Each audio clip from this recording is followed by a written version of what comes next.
পরিবর্তন হবে। এই যে দেখুন, আজকে আপনাদেরকে শেখাবো সাধারণ একটা জিনিসের কিভাবে সুন্দর সুন্দর ফটো আপনারা নিতে পারবেন। আমরা সবাই ফেসবুকে কিছু না কিছু ফটো আপলোড করে থাকি। তো সেই ফটো আপলোড করার জন্য আমাদের ফটোর প্রয়োজন হয়। তো ফটো বিভিন্ন ধরনের আছে বন্ধুরা। ফটো যারা বিজ্ঞ ফটোগ্রাফার তারা জানে কিভাবে ফটোশ্যুট করতে হয়। তারপরেও আমি একটি সাধারণ জিনিস দেখাচ্ছি, হয়তো দেখলে আপনাদেরও ভালো লাগতে পারে। এইভাবেও আপনারা কোনো স্থির বস্তুর সুন্দর সুন্দর ফটো নিতে পারবেন।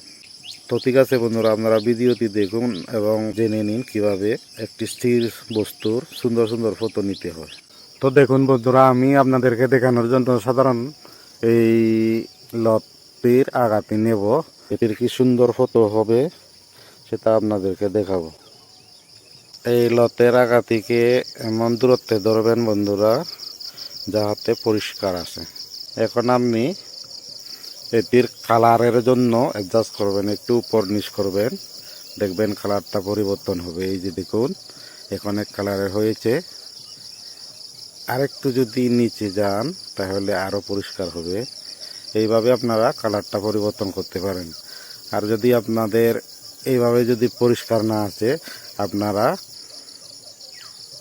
এই স্থান পরিবর্তন করে বাছাই করে নিতে পারবেন। এই যে এভাবে, তখন বিভিন্ন দিক থেকে যদি বিভিন্ন অ্যাঙ্গেলে যদি আপনি ফটো নেন তাহলে এর কালারটা বিভিন্ন রকমের হবে।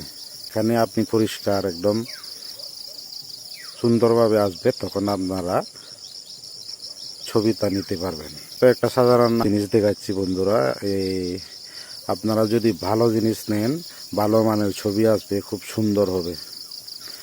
তো এভাবে বন্ধুরা আপনারা সাধারণ জিনিসের খুব সুন্দর সুন্দর ছবি নিতে পারবেন। তবে আপনারা ক্যামেরাটা আপনাদের প্রয়োজন মতো জুম করবেন, যাহাতে আপনার যে জিনিসটির ফটো নেবেন সেটি পরিষ্কার আসে।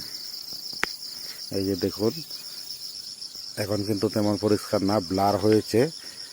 আমি যদি অ্যাডজাস্ট করি, এই যে এখান থেকে দেখতে পাচ্ছেন, এখানে একেবারে পরিষ্কারভাবে যে জিনিসটি আমি ছবি নিচ্ছি এই জিনিসটি ছবিতে আসছে। তো কালারটা অ্যাডজাস্ট করতে এইভাবেই উপর নিচ করলে আপনি বুঝতে পারবেন। কিন্তু দূরে যে ব্যাকগ্রাউন্ডটা নেবেন সেটা সাধারণত যে কোনো ধরনের হতে পারে, তবে সবচেয়ে বেস্ট হবে আপনি যদি সবুজ কোনো ব্যাকগ্রাউন্ডে তোলেন, তাহলে দেখতেও সুন্দর হবে এবং আপনার ছবিটাও পরিষ্কার হবে। তো বন্ধুরা, আপনারা চাইলে এভাবেই সাধারণ জিনিসে সুন্দর সুন্দর ছবি নিতে পারবেন। তবে মনে রাখতে হবে সময়টা যেন সকালবেলা এবং সন্ধ্যা হওয়ার আগে যে বিকালবেলা সময়টা আছে সেই সময়টাতে হয়। সেই সময়ে আপনি যদি ফটো শ্যুট করেন, সুন্দর সুন্দর ফটো শ্যুট করতে পারবেন। সবাই ভালো থেকো বন্ধুরা, আজকের ভিডিও এখানেই শেষ করছি। দেখা হবে আবারও আপনাদের সাথে আবারও একটি ভিডিও নিয়ে। সবাই ভালো থাকবেন, সুস্থ থাকবেন। সবাইকে নমস্কার।